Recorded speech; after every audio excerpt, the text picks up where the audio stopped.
Hey everybody, my name is Paul Tomasch, president of the ICS Travel Group based here in California. We are destination management for Southeast Asia, and because we get many questions about our destinations, about our company, about how we do things, we decided to do a couple of webinars. One, which is this one, will focus on us, who we are, what we do, how we do things, and then a couple others depending on destination. We are creating a webinar on Japan, Thailand, Indonesia, and other destinations that we have, so that everybody who needs to know more about these places to sell them better, we can help with these webinars. You're free to send them to your clients. You're free to send them to your colleagues and everybody else who wants to know more about the destinations. So let's just dive right into this.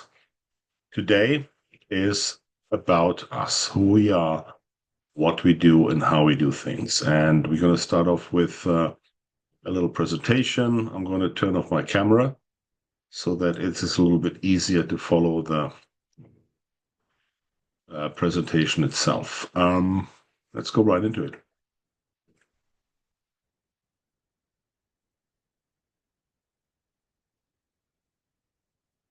In 1994, ICS Travel Group was founded. I was one of the founders. We started in Vietnam. Since then, we discovered that Asia is very popular in many of the countries that we are working now in, but two, that the information is not there. There was a time when there was no information about these countries. Now there's too much. You go to Google, you ask questions about Japan, you get all kinds of answers. You don't know what's true. You don't know what to believe. So we thought we'd give you an idea on everything and give you an idea on us, how we do things. And then in subsequent videos, we're going to talk about destinations from Japan to Thailand to Indonesia. A couple of things about us. We are a company that is in all of Asia. We are serving almost every Asian countries. 90% of those are our own offices. And then we have a couple of partners as well, but we work with these partners for a long time. We have US-based sales support, myself and my colleagues. We have a US-based back office. We have credit card payments without a fee. So if you pay with any credit card, a major credit card, we don't charge any fee for that. We usually do gross pricing of 15% commission. Commission is paid out of the US. We have a $5 million liability insurance. We are a registered California business. We strictly work B2B. And normally for multi-countries, we give you one proposal. So you don't have to go through different proposals to send something to your clients. You can send one and the commission is already included. So it makes things just much easier. We don't have a minimum spend per booking, which is important because a lot of other destinations have that. We don't require for you to book the hotels through us. You can book the hotels directly through your network or your organizations or whoever. We work with almost everything from a day trip to multi-day multi-day tours, everything that is available, we will book that for you. We work with almost every price point, if it's a reasonable price point. Japan is a little bit the exception because the price point in Japan is extremely high right now, sort of $800 to $1,000 per person per day. So that's something to remember. Every other country, we are very flexible with the price point, with the budget. We can offer calls with agents if we need to bring something over the finish line. We offer training as well, if there's any interest on that. We do group rates. If you have any group coming to our destination, we can give you a group rate. We also do agent fan trips upon request. Here are the destinations that we cover. We haven't mentioned China on it, even though we do China. We are really trying to highlight Asia for you and make it as simple as possible to sell. We do everything from FIT to group, multi-day tours, accommodation only. We can do incentive trips. We can do ultra deluxe excursion transportation, etc. Here's a bit of a example how our proposals look. So we give you a little bit of a glance in the beginning, a sneak peek of the destination, and then day by day itineraries. What is included, what is not included, and at the end we give you a price, including the hotels that we're using, and also what is included in the price package. There's also cancellation policy noted, so you know everything you need to know before you book with us. Thailand is still a destination that people are very, very interested in, especially now with the White Lotus, which is very popular. People usually do the same thing in Thailand. They arrive usually in Bangkok, which is a great place to start, especially if you've never been to Asia, because it's a very diverse city between old and new, between Asian and European. Further, then go into the north, Chiang Mai, Chiang Rai, depending on how much time you have, visiting elephant camps and visiting temples and pagodas, and maybe some hill tribes, and end up in the south in either Phuket or around Phuket or Koh Samui or around Koh Samui. A little bit of a tip here in terms of weather. In Phuket, the best weather you'll find in our winter season, which is sometime between November and March. In Koh Samui, the best weather you'll find in our summer season, which is somewhere between April and September. Highlights in Thailand are Krabi, the island of Krabi, the beach area of Krabi, northern Thailand with Chiang Mai, the capital Bangkok, Chiang Rai if you go further north to the Golden Triangle, Phuket in the south, and Koh Samui in the south, and then Ayutthaya, the old capital, which is a day trip out of Bangkok. Activities are many in Thailand, obviously, many food related. Bangkok by train, boat, foot, and tuk-tuk. Street food markets, elephant farms in the north, arts and culture in Bangkok, and then maybe a day in the life of a Lana farmer in Chiang Mai, sunset cruise in Bangkok, and so forth. Coming to Japan, which is currently our most popular destination, it is extremely busy. Price point is far higher than any other destination that we serve. Clients usually do the same routing. They start and end in Tokyo. We recommend to go to Haneda Airport rather than Narita Airport because it's closer to town.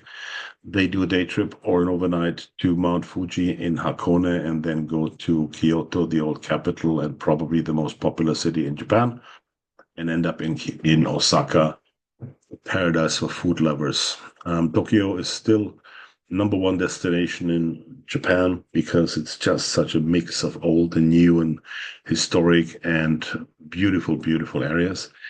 Mount Fuji, Hakone, we recommend a night with an onsen spa, with a hot spring spa.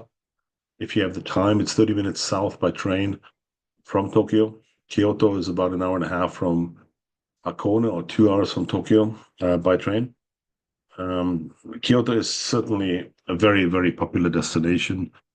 It is the spiritual heart of Japan.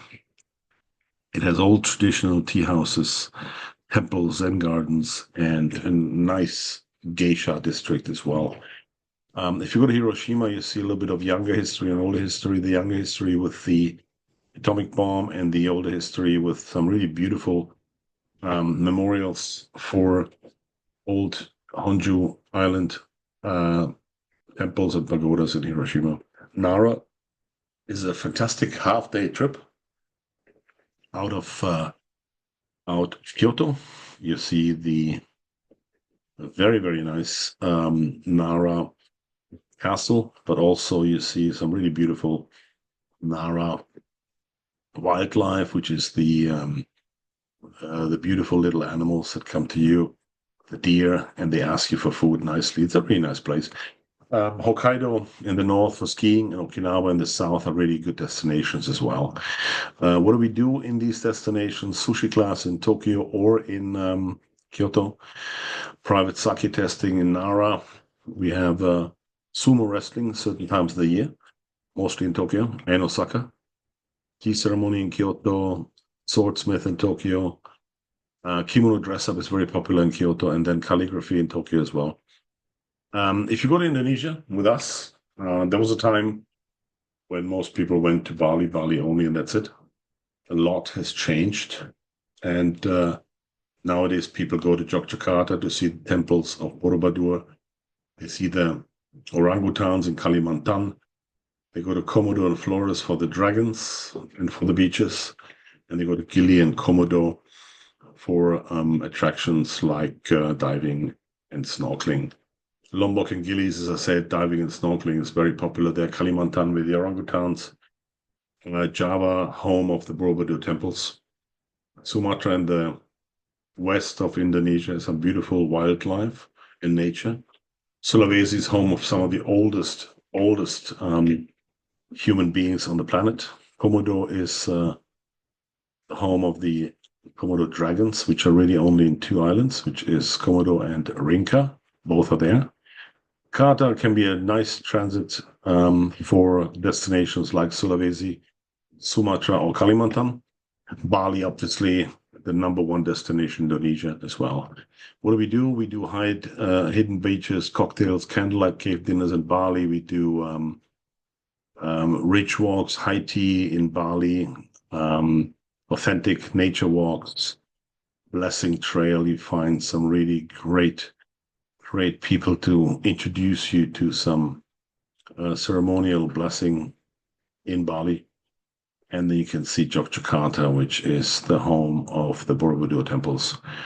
One of the hidden gems, I still have to say that because I see this for the last 30 years, is Laos. It is not anywhere near an ocean, so that's why it is a little bit forgotten by many travelers, but it's a fantastic destination. If you want to see Asia like it used to be 40 years ago, Luang Prabang is the place to be.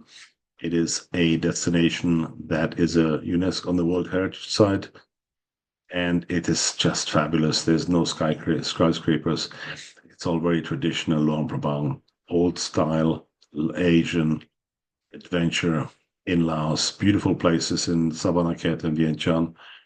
Vang Vieng has some beautiful nature around it, but most of the people, if they have time, they go to Luang Prabang, which is, in my opinion, a great starting point to see Laos.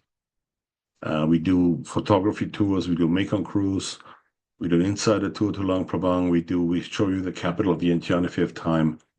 We can do local welcome ceremonies and so forth in Laos.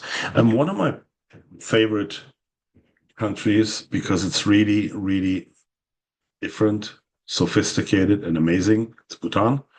The people are wonderful. They all speak English.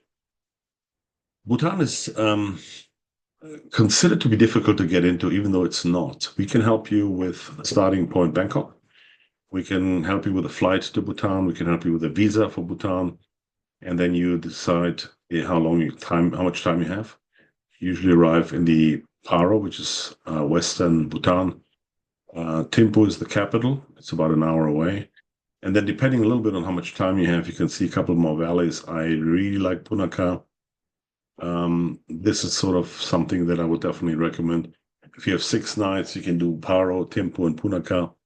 Gangte would be another one. Then you have 8 nights available. That would be fantastic as well. So between 6 and 8 nights be very, very nice. I strongly recommend Bhutan for people who have been to Asia before and want to see something new. Punakha, as I said, great place to visit. Thimphu, the capital. And lots of beautiful old style temples and pagodas. They're called the Zong. Zong is a mix of a government building and a monastery. There's some really beautiful zongs around. You have beautiful laughing people, smiling people. Nightlife, there's rafting. Wildlife, not nightlife. Wildlife, there's rafting. The traditional sport of archery. And on the bottom left, you see the number one highlight of Bhutan, which is the tiger's nest in Paro.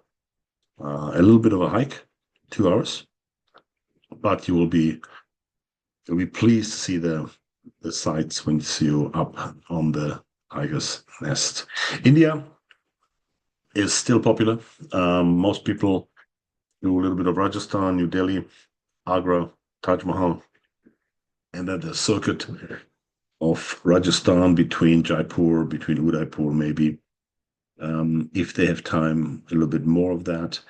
We like to focus a little bit as well on the southwest, which is Kerala, houseboats and old style India, different India than the north. And in the east, with boat trips on the Ganges, I did that in September. I was very pleased. It was a great trip to see the Ganges in the east and to see Kerala in the south. India has a lot more to offer than just Rajasthan and New Delhi and Agra, and we like to focus on that as well. So Rajasthan, very popular. Bangalore, the tech capital of India. Delhi is, in my opinion, getting much, much better. Logistics is much better. There's less traffic. It's just a very nice place nowadays. Agra with the Taj Mahal, still one of the most exciting places in Asia.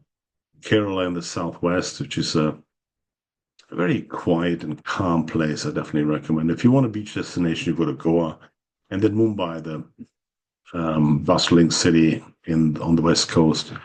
It's still very, very fascinating. Taj Mahal by helicopter we can do. We do some Bollywood dances, Pink City, Jaipur, sightseeing. We can do a boat cruise, a backwater boat cruise in Cochin in Kerala. And we can show you a little bit of cricket as well. Nepal is a little bit forgotten over the last couple of years since COVID. There was also some earthquakes. There was also a little bit of political unrest in the past. All that is gone. But people still remember, unfortunately, the past. And so we don't get too much of Nepal. It's a 100% safe destination, a very, very exciting destination with wildlife, tigers, and old temples and pagodas. And obviously, the Mount Everest, where we can do a flyover. The Mount Everest, we can also bring you by helicopter if you want to the Everest Base Camp. There's a couple of national parks. You can see tigers, you can see temples, pagodas, and tea and coffee plantations as well. If you've never been to Asia, Singapore is probably the best starting point because it's sort of a really good mix between West and East. You don't get a culture shock. Singapore has a lot to offer between Orchard Road for shopping, Marina Bay Sands, hotel with the iconic pool on top, Sentosa Island for beaches, Chinatown, Little India, and so forth. We do city tours. We do Gardens by the Bay, which is a beautiful, newer event sightseeing in Singapore. It's a garden, indoor garden with beautiful flowers and forests, impressive waterfalls. Night out in Chinatown with food stalls and ultimate food journey as well. Philippines used to be a place for divers and snorkelers. Now it's also a family destination. It's a great place for island hopping. We do multi-generation trips as well, families as well. You do arrive in Manila, which is not really a great destination, but it's okay for a stopover because the hotels are good, the restaurants are good, and it's safe. And you can island hop. You can go to Boracay, Palawan, one of the newer destinations, Siargao, Dumaguete, or Cebu, one of the classic destinations for beaches in the Philippines. If you want something cultural or some nature, you can do Bohol. We can show you the chocolate hills, and you can do a little bit of adventure there too. So it has a mix of really good things to see and to do. You can see whale sharks, you can see forest trails, you can do a tour of the chocolate hills, you do reefs and wrecks and lagoons, and you can see some really good sea turtles as well. So it's a great place for everybody. And if you're water sports fanatic, we definitely recommend it. Vietnam has been popular for many, many years. It has slowed down a little bit. It's still a great food scene and a great area for old history and newer history with the Vietnam War, which you don't see too much of anymore, but you still have people who want to go there to see how it developed over the last 30, 40 years. Halong Bay is a UNESCO World Heritage Site. Some people think it's overcrowded, but it's still very, very nice. My opinion, the nicest city in Vietnam is Hanoi, the capital in the north. A lot to offer in terms of culture and history. Sapa is the mountain gateway. Ho Chi Minh City, the South, Saigon, also known as Ho Chi Minh City, is great for food, for shopping, and for nice hotels as well. It's not one of the nicest cities, but the um, hotels and restaurant food scene is very, very good. Hoi An in the center is really, really nice. An old traditional fishing town, still preserved as it used to be before. So Hoi An is definitely something that we would definitely recommend to visit. If you do Vietnam and if you do Thailand, we recommend a trip to Cambodia. Most people go to Siem Reap, which is Angkor Wat over here in the middle. And then if you have more time, you see the capital of Phnom Penh. There's also a couple of nice islands in the south called Korong. There you can have some really nice beach time if you want. But most of the clients are going to Angkor Wat for a couple of days, and that's basically it.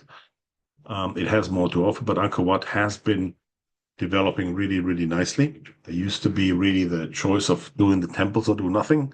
Nowadays, you have all kinds of possibilities between ATV tours, zip lining, great restaurants, great bars, and great shopping as well. So Siem Reap is a really good place to do that. A couple other destinations in Cambodia are nice, but Korong in the south, we strongly recommend if you want some nice beach time as well. Great hotels. There's Six Senses, there's a couple of hotels.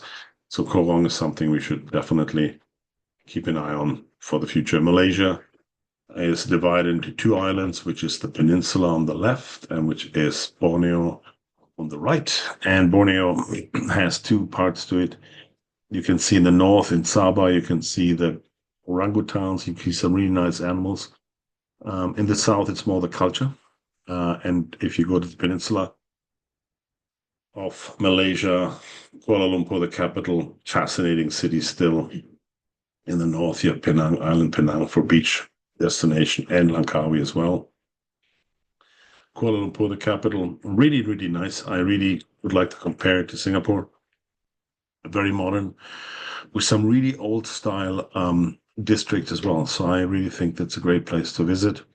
Top right, Langkawi, great destination for beaches.